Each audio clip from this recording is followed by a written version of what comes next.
नमस्कार, सुजस बुलेटिन में आपका स्वागत है। मैं हूं आपके साथ अश्विनी सरोही। एक नजर हेडलाइंस पर।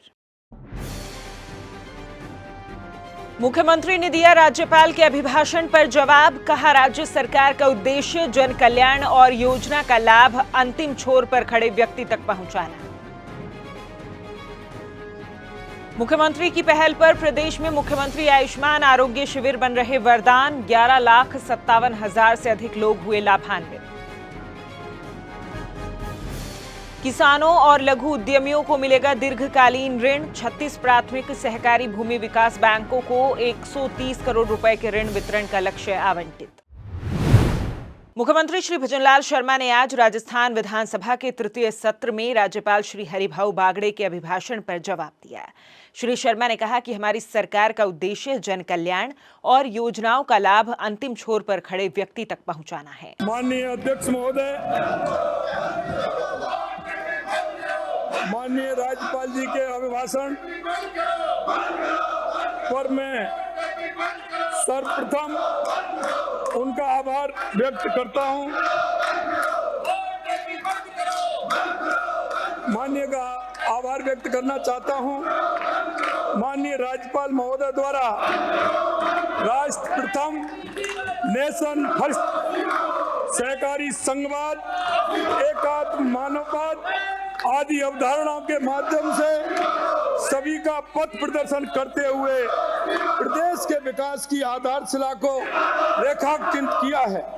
साथ ही माननीय प्रधानमंत्री श्री नरेंद्र मोदी जी द्वारा विकसित भारत 2047 हेतु दिए गए विजन के आधार पर निर्धारित हमारी सरकार की प्राथमिकता के बारे में उल्लेखित करते हुए मार्गदर्शन प्रदान किया गया है। हमारी सरकार सभी को सकारात्मक दृष्टि से देखते हुए माननीय सदस्यों द्वारा दिए गए महत्वपूर्ण सुझावों का चिंतन मनन कर राजस्थान के विकास, जन कल्याण व गरीब कल्याण के लिए समावेश करने की कोशिश करेगी।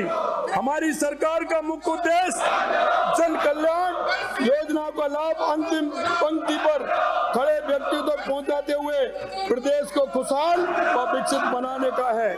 हमारी सरकार गरीब, युवा, अन्नदाता के साथ वंचित वर्गों के उत्थान के लिए कृत संकल्प है। मुख्यमंत्री श्री शर्मा ने कहा कि केंद्र बजट में 12 लाख रुपए तक की वार्षिक आय पर कोई आयकर नहीं लगेगा, जो मध्यम वर्ग के लिए ऐतिहासिक राहत है। इस अभूतपूर्व निर्णय से राजस्थान में भी 12 लाख तक की आमदनी वाले लोगों को कोई कर नहीं देना होगा। इससे न केवल मध्यम वर्ग की क्रय शक्ति को बढ़ावा मिलेगा, बल्कि देश की अर्थव्यवस्था को भी एक नई गति प्रदान करेगा। इससे करदाताओं को बचत का अवसर मिलेगा और वे अपनी आर्थिक स्थिति को और सुदृढ़ कर सकेंगे। दुनिया के सबसे लोकप्रिय नेता प्रधानमंत्री नरेंद्र मोदी जी को भी इस सदन के माध्यम से कोट धन्यवाद देना चाहता हूं, जिन्होंने महाकुंभ के बसंती मौसम में अपने आम बजट 2025 में ऐतिहासिक घोषणा करके बसंती मौसम को और गुलाबी कर दिया है आत्मनिर्भर भारत की ओर एक और मजबूत कदम बढ़ा दिया। वही दिन दूर नहीं कि हमारे देश की अर्थव्यवस्था दुनिया की तीसरी सबसे बड़ी अर्थव्यवस्था बनेगी। राजस्थान में भी मध्य वर्ग नौकरी पेशा लोगों जिनकी वार्षिक आय 12 लाख तक है। माननीय अध्यक्ष महोदय, देखिए राजस्थान में भी जिनकी 12 लाख तक की आमदनी है उनको भी आयकर नहीं देना होगा। कितना बड़ा फायदा हमारे देश के यशस्वी प्रधानमंत्री नरेंद्र मोदी जी ने किया है। नौकर पैसा मध्यम वर्ग की आमदनी की जेब में जब ज्यादा पैसा आएगा, निश्चित तौर पर ज्यादा खर्च भी होगा। खर्च अगर राजस्थान की अर्थव्यवस्था पर होगा तो उसका फायदा राजस्थान की अर्थव्यवस्था पर आएगा।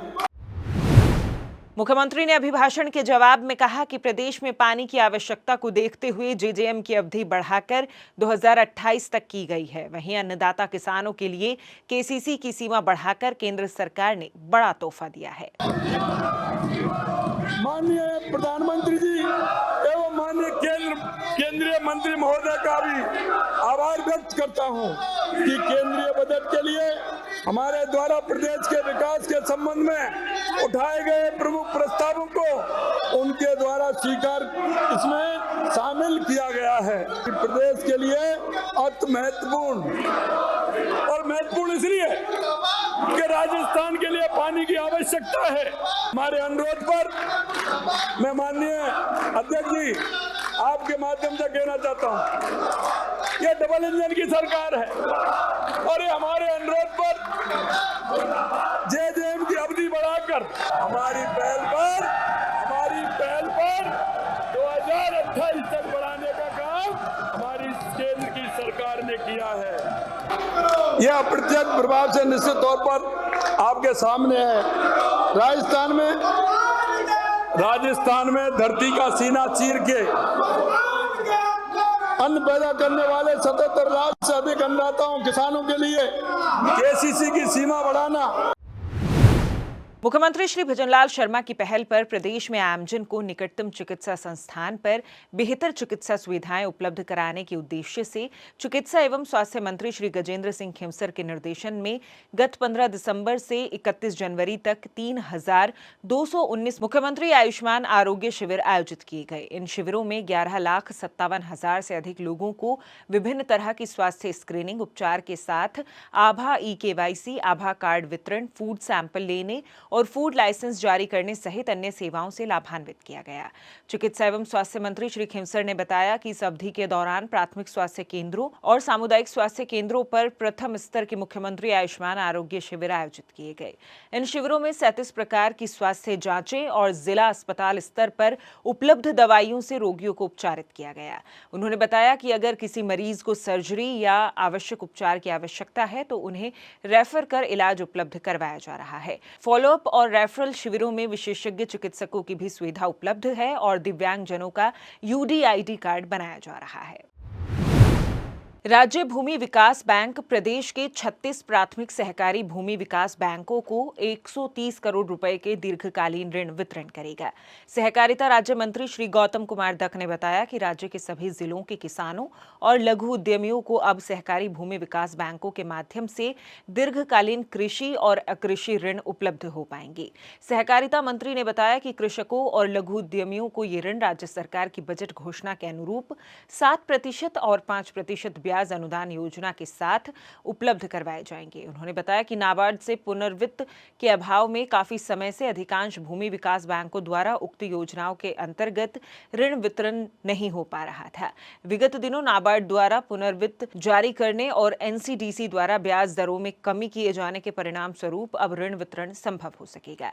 श्री दक ने बताया कि राज्य सरकार द्वारा ब्याज अनुदान उपलब्ध करवाए जाने के फलस्वरूप भूमि विकास बैंकों द्वारा वितरित दीर्घकालीन कृषि ऋण मात्र 5.05% और दीर्घकालीन अकृषिक उत्पादक ऋण मात्र 7.05% की ब्याज दर पर उपलब्ध होगा।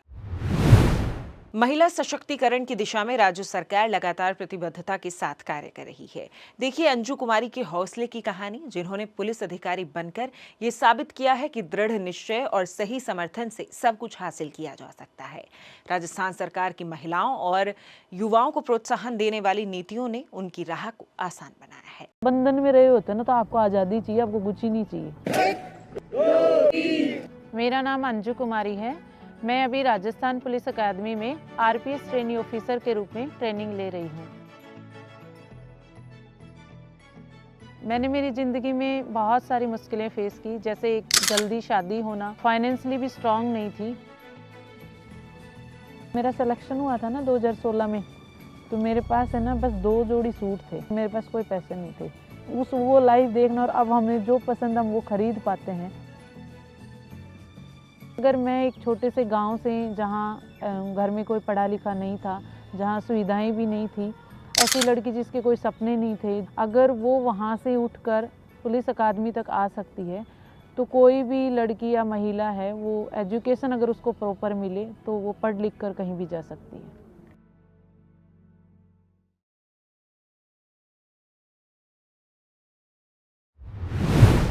सुजिस बुलेटिन में आज के लिए इतना ही। फिर होगी आपसे मुलाकात, तब तक के लिए नमस्कार।